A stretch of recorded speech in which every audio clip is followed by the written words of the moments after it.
복에 대한 말씀 암송 기도와 암송 찬양. 창세기 24장 60절 말씀.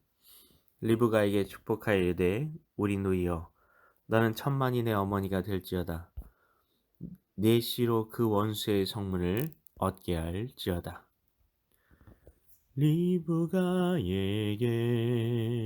축복하여 이르되 우리 누이여 너는 천만인의 어머니가 될지어다. 내 씨로 그 원수의 성문을 얻게 할지어다. 리브가에게 축복하여 이르되 우리 누이여 너는 천만인의 어머니가 될지어다. 내 씨로 그 원수의 성문을 얻게 할지어다.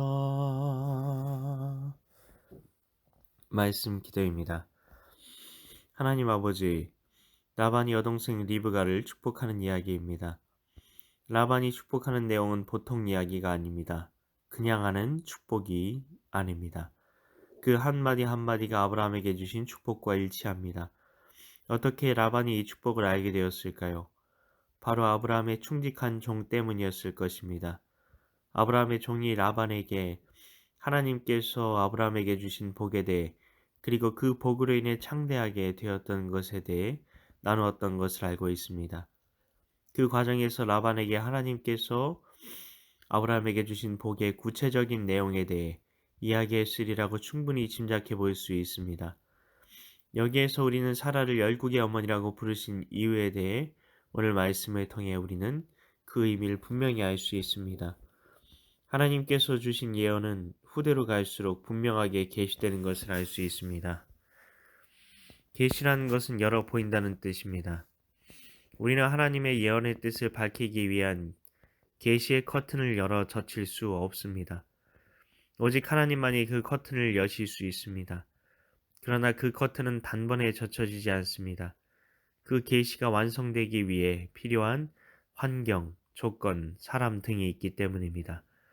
예를 들면 세례 요한이 태어나기 위해서 세례 요한에 대한 예언을 할 말라기 선지자가 필요했고, 세례 요한의 아버지 사가랴가 대제사장이 되기 위해서 하나님께서 얼마나 세밀하게 역사하셨을까요? 그리고 엘리사벳과 만나게 하시기 위해서는 또 어떻고요? 하나님께서 역사 속에서 역사하신 것들을 맞춰 보면 하나님의 오묘한 섭리의 신비를 알 수 있습니다. 그 계시의 패턴을 라반을 통해 리브가에게 주어졌습니다. 사라의 뒤를 이어 리브가는 열국의 어미의 비전을 이어받게 되는 것입니다. 그리고 그 비전은 계속해서 이어져 가게 됩니다. 처음에 사라가 열국의 어미가 된다는 것은 사라를 통해 많은 후손들이 태어나게 될 것이다 정도로 이해할 수 있습니다.